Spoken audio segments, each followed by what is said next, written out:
Kung magkakakilala na sila dun, mapuntahan nga, gusto ko din makipag-jamming sa kanila. Ganito na ang plano. Una, kukunin ko muna ang loob nila, tapos pag close na kami, saka ako papasyal sa bahay nila, tapos at makikikain ako. Na-detect ko masarap ang pagkain nila sa mga bahay nila. May hotdog kaya dun? Sana may hotdog. Uy, may arcade dun ah. Try ko nga maglaro, para naman malibang ako.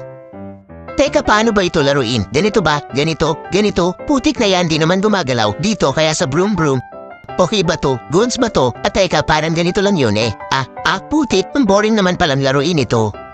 Oy, teka, ano naman to? Pambihira garahe pala to. Hehe, ayos may garahe na ako. Kaya lang wala pa naman akong sasakyan. Next time try ko pumunta sa Toyota, mag-apply ako ng car loan. Hehe, ang saya.